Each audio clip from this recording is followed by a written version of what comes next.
Selamat berjumpa kembali dengan saya Husnul Isa Harahap, pengajar ilmu politik di Fakultas Sosial dan Ilmu Politik Universitas Sumatera Utara.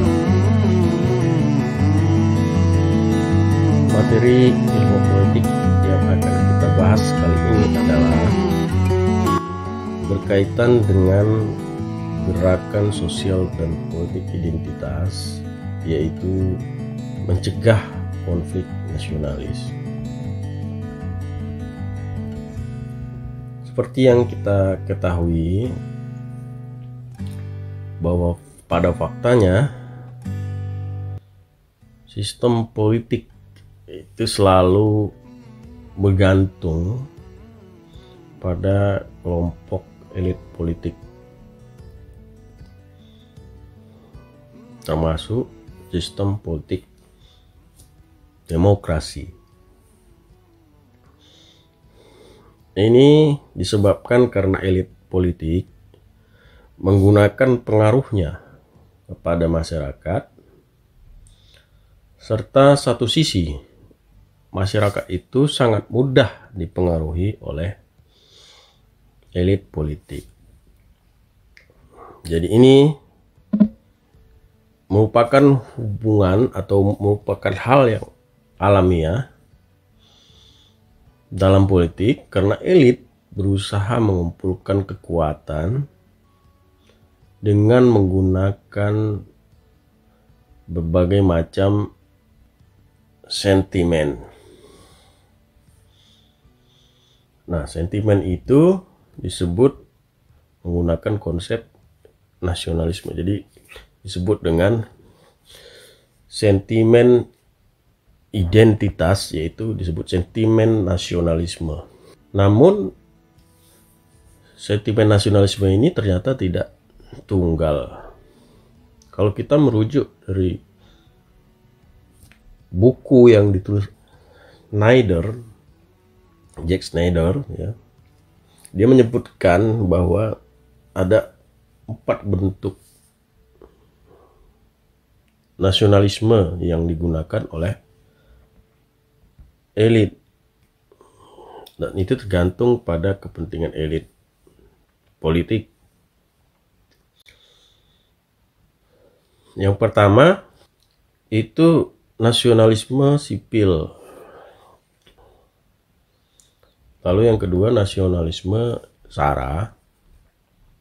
Yang ketiga nasionalisme revolusioner. Dan yang keempat nasionalisme kontra revolusioner. Nah, penggunaan sentimen nasionalisme yang keempat tadi itu menyebabkan pada akhirnya sering menyebabkan adanya konflik.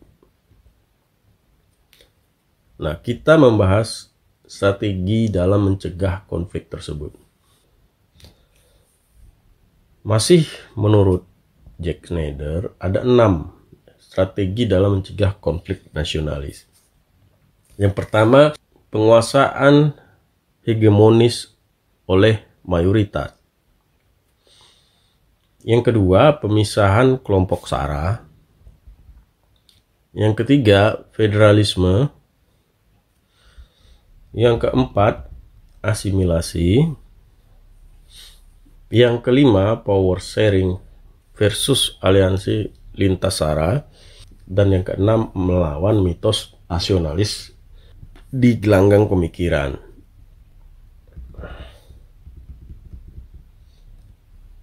Nah, kita bahas cara yang pertama, yaitu penguasaan hegemonis oleh mayoritas. Prinsip dari cara ini adalah bahwa dominasi dianggap berhasil mencegah konflik SARA. Jadi itu prinsipnya. Bila kekuasaan kelompok dominan begitu besar dan itu kemudian menyebabkan perlawanan kelompok minoritas jadi mustahil, maka dapat dikatakan telah terjadi proses penguasaan hegemonis oleh mayoritas. Nah, di sini seringkali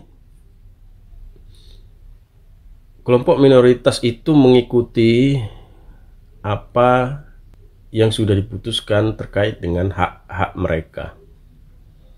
Jadi di sini ada hak dari kelompok minoritas itu yang dikurangi, ya, di mana keutamaan itu diberikan kepada kelompok mayoritas. Meski demikian, terkadang ada juga pilihan bagi kelompok minoritas, meskipun di berbagai negara juga tidak dulu terjadi.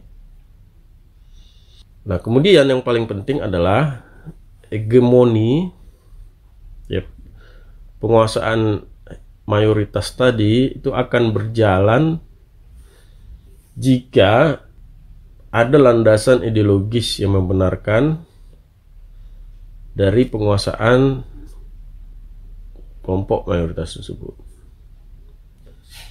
Namun, penguasaan kelompok mayoritas ini tidak menyebabkan hilangnya dari kelompok minoritas.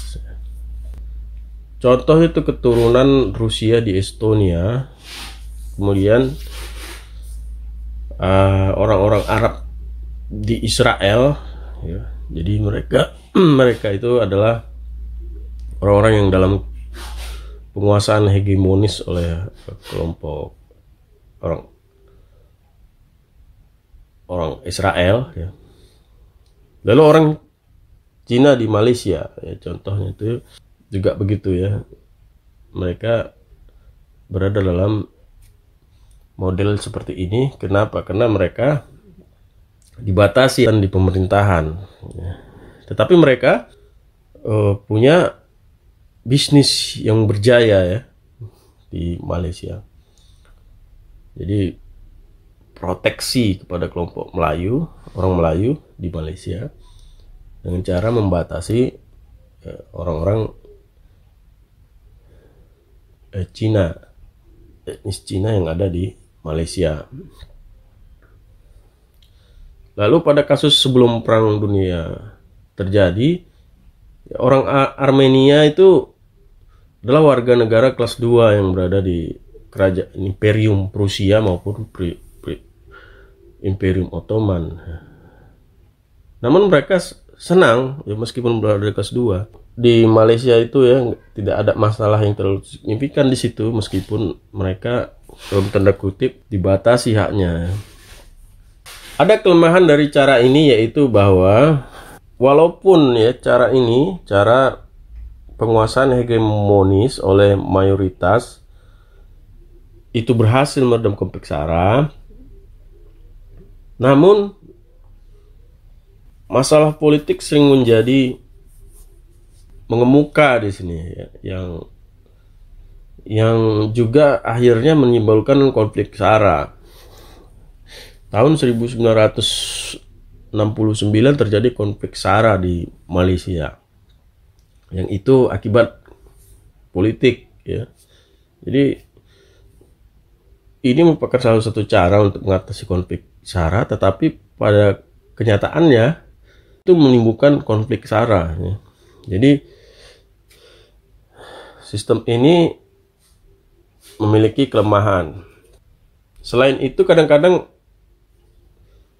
menimbulkan hilangnya hak politik, ya, di beberapa kasus, seperti di Armenia, ya, keturunan Azeri itu mengalami diskriminasi, ya. Ada isu di situ soal kesetaraan yang kadang-kadang menjadi isu internasional, ya. Selain itu, ada contoh seperti di Israel, untuk mengatasi itu ada hak-hak yang diberikan, misalnya hak untuk mengikuti pemilu, seperti di Israel, ya. Israel memberikan hak ikut pemilu bagi orang Arab untuk mempertahankan kesetaraan legal rasional tadi, ya. Jadi supaya tidak memunculkan image bahwa sebuah negara itu melakukan diskriminasi politik terhadap kelompok minoritas. Seperti itu. Nah, itu yang menjadi isu-isu kelemahan dari konsep ataupun cara yang pertama, yaitu cara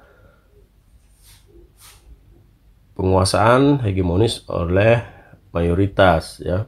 Yang kedua atau cara kedua adalah kita bahas cara pemisahan kelompok SARA. Nah, cara kedua ini adalah cara yang diambil atau dipilih karena memang sudah terlalu parahnya konflik SARA yang terjadi di sebuah wilayah.